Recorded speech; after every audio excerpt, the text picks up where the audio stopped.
The engines on the Northwestern Railway always look forward to Halloween.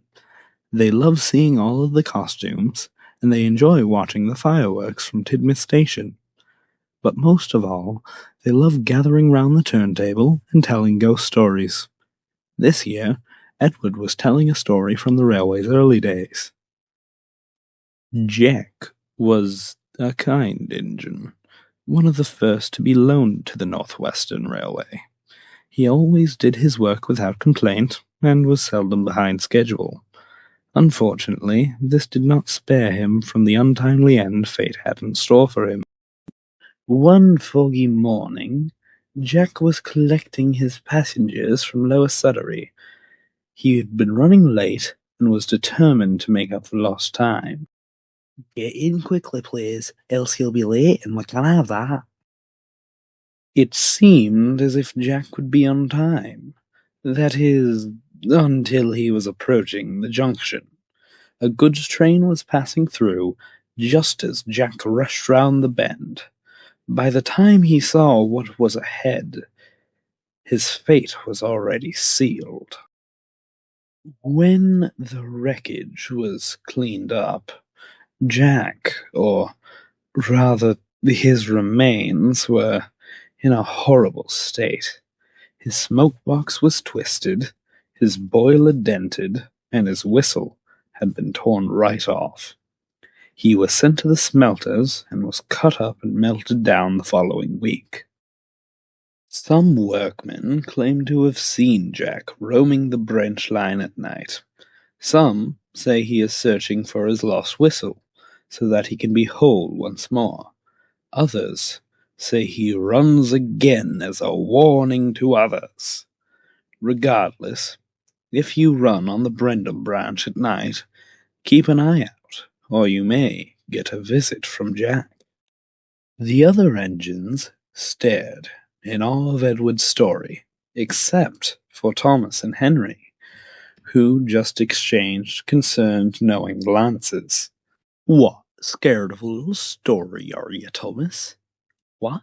Me? Scared? Never. If anyone's a scaredy engine, it's Percy." Well, I wouldn't go All that right, far, settle but- down. I need chummish Percy and Ducks to do some work at the docks. On Halloween? Don't worry, you should be back in time for the fireworks. At the docks, even the smallest sound made Percy jump. Shh. Ah, what was that? Only me? What, you think I was the ghost engine? I knew you were the scaredy engine, but really this easily spooked. Oh, just give it a rest, will you? The engines worked quickly, and the dock manager was pleased. Very good, you three. We're almost done here.